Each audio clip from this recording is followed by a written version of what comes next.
Halika na, sabay tayo. At kung sinong may gusto, dahil sa tubig alat, likas na yaman to. Alright, welcome back ulit mga Kaspiro. Ngayong araw ay samahan niyo ulit kami sa aming pamamana kasama si Tatay Julito Gasita, yung aking biyanan dito sa Dumaran, Palawan. Maaga pa yung aming preparation ni Tatay, pero nung aalis na kami ay nagkaroon ng problema yung ating makina na tupi yung kanyang puliya, pero sa awa tulong ng Diyos ay nagawa natin ng paraan at ito nga ay tuluyan kaming nakapalaot.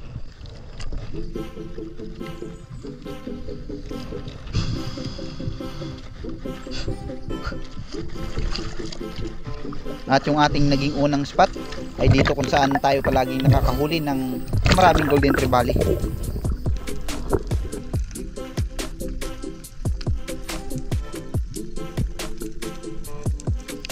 Para sa pagsisid na ito mga Kaspiro ay naikot ko na ito yung bahura na ito at ilang bisis na tayo nagsagawa ng pagsisid at paghunting ng mga pelagic, pero wala tayong nakita, kaya sa pagkakataong ito ay territorial na yung aking target na mapana.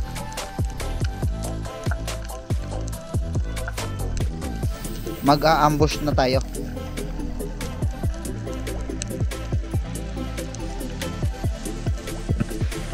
Sa ating pag-aabang ay napaka-relax talaga ng mga bait fish. Kaya inabangan ko na ito yung 3 pirasong labahita o yung surgeon fish.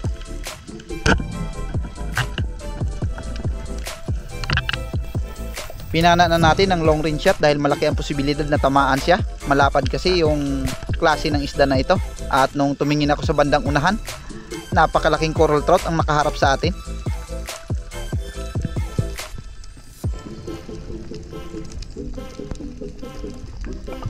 Kaya naman nagdali-dali ako sa pagtanggal nito at agad-agad na nagsagawa ng pagload ng ating pana. Nang sa ganun ay mabalikan natin yung lapu-lapu na napakalaki.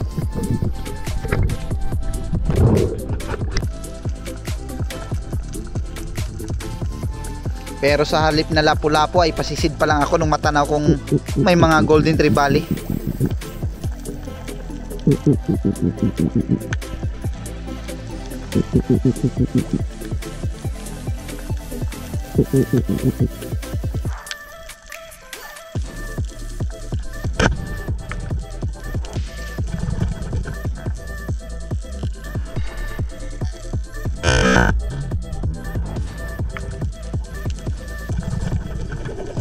Mabuti na lang mga Kaspiro ay namit natin yung tamang distansya na ating kailangan, kaya naisagawa natin yung tuluyang pagpana.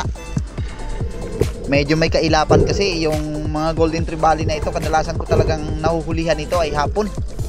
Pero umaga ngayon kaya siguro masyadong maiila pa sila. Naghahunting pa sila ng kanilang makakain.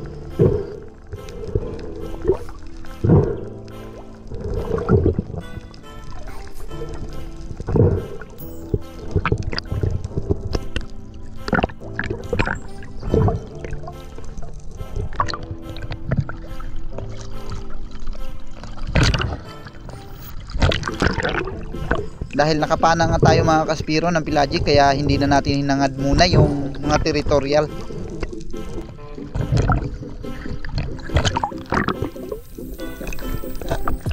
Kagandahan dito mga Kaspiro, ilang piraso lang na isda ay may timbang, kaya makakabenta na tayo nito.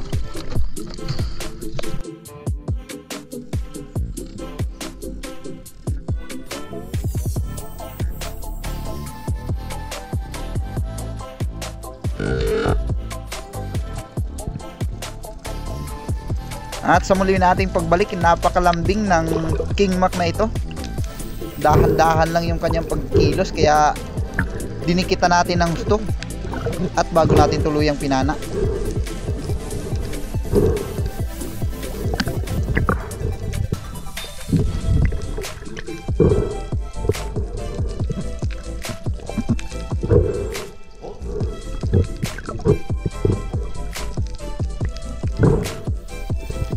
Hindi pa ganong kalakihan mga Kaspiro, pero pelagic na yan, kaya hindi na natin papalampasin pa.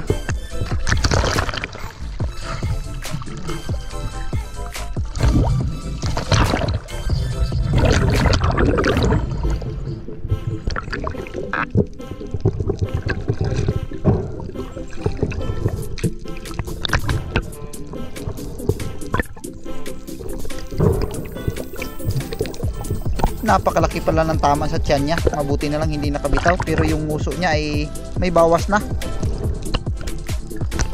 Palagay ko kumain na ito sa kawil, nakabitaw lang.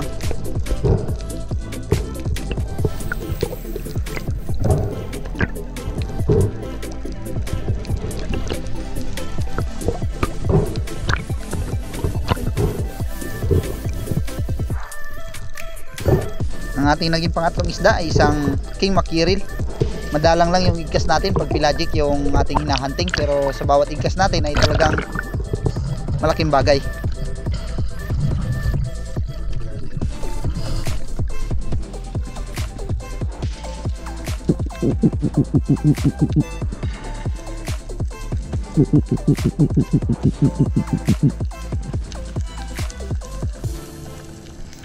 Sa muli nating pagbalik mga kaspiro ay panay ang fish school natin sa pagbabaka sakaling baka may pelagic na lumapit sa atin. Kasabay nun ay kung saan saan tayo tumitingin.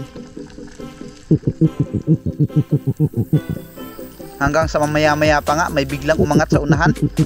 Noong klinaro ko ay isang batfish. Nagkataon din na paubos na yung hangin natin kaya pinana ko na.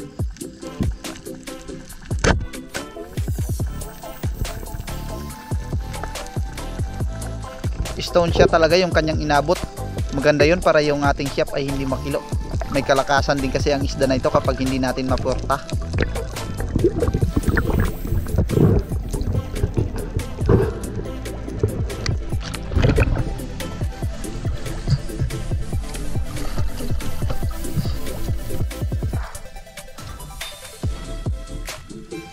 Muling pagsisiyasat mga kaspiro. Dito sa pag-dive natin ay napakaraming batfish pa rin, kaya pinitasan ulit natin ng isa.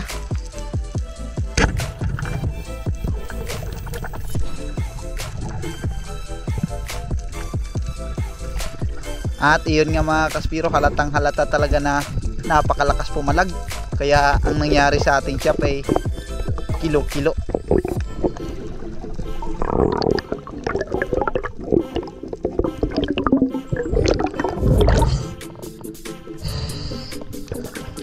Hindi ko rin sukat akalain na bibilihin pa ito sa palengke. Nabili pa pala ito mga kaspiro ng tag 50 yung kilo. Mabuti na lang yung isa ay pinaiwan. Kung nagkataon na pinabinta yung dalawa, wala tayo kahit pang ulam.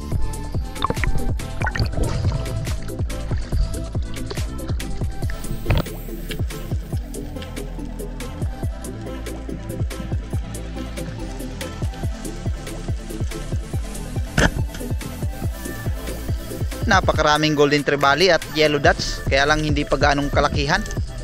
Mabuti na lang ay merong isang good size na sa ating paningin, kaya ito yung ating pinana.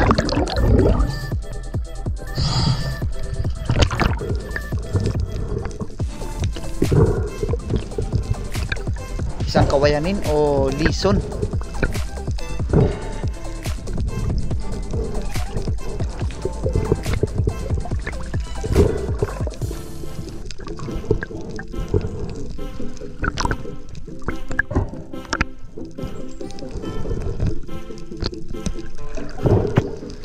Maraming salamat pa rin mga kaspiro sa patuloy na suporta at pagtitiwala. At syempre sa walang sawang pagsubaybay, kasiyahan ko po na ibahagi sa inyo yung buong kaganapan ng ating pamamana.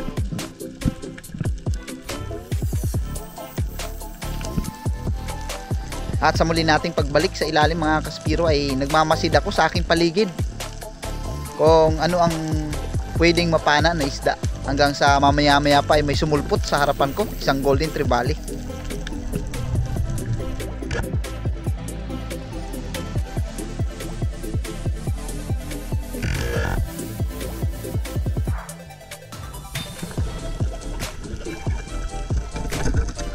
Napakalakas, mabuti na lang eh abot pa yung distansya niya nung makita natin siya. Papalayo na sana kaya kinalabitan na lang natin. At ang nangyari sa ating shop, dahil yung ating monoline ay napulupot, kaya hindi natin napalaruan ng gusto ang isda.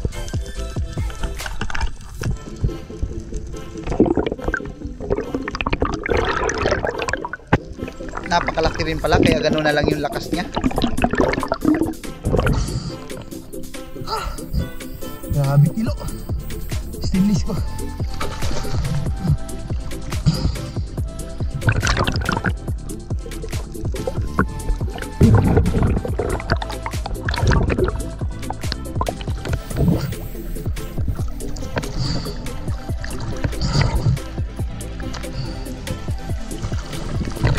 Binalibag-balibag yung ating shop.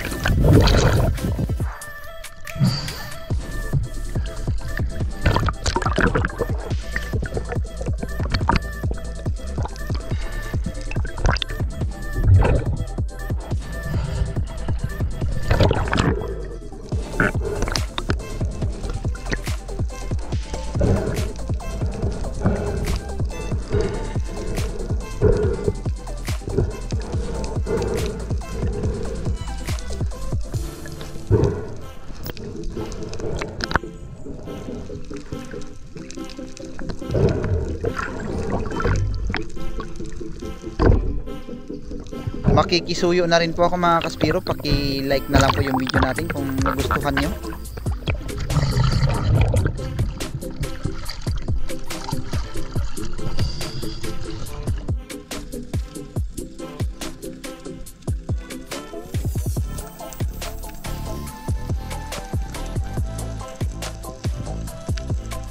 Habang pasisid tayo mga kaspiro ay kung saan saan yung direksyon ng ating paningin.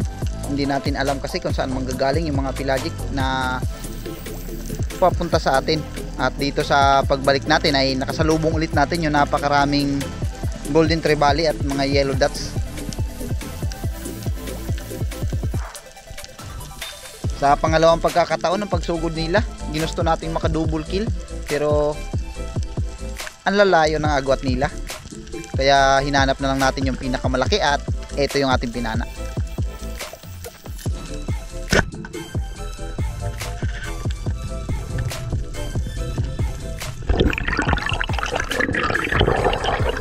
Kaya lang biglang lumabo yung spot mga kaspiro. Lumakas yung agos. Kaya yung buhangin ay umangat.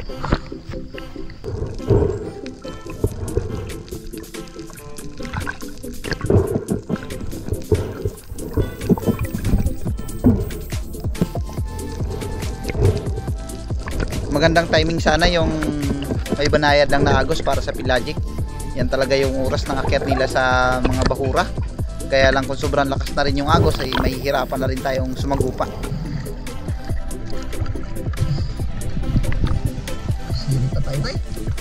Apo naman. Iisang bahura lang yung sinisid ko sa buong maghapon mga kaspiro.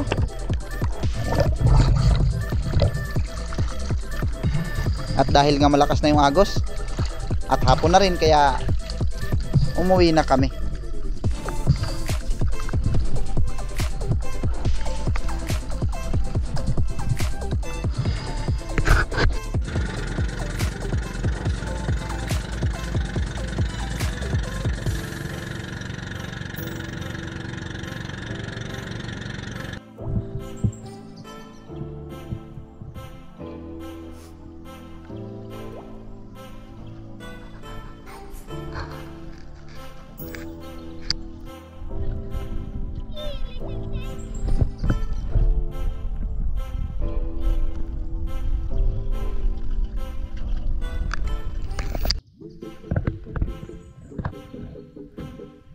Sakto naman nung pagdating namin ay nag-aabang na yung aking asawa at anak.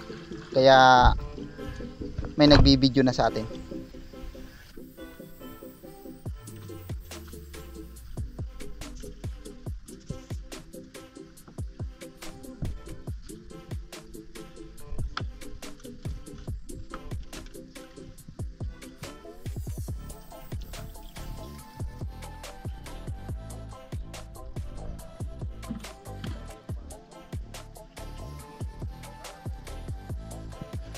Ito lang yung ating kinaya sa buong maghapon mga kaspiro. Maraming man o konti ay maraming salamat pa rin sa Diyos na nakauwi tayo ng ligtas.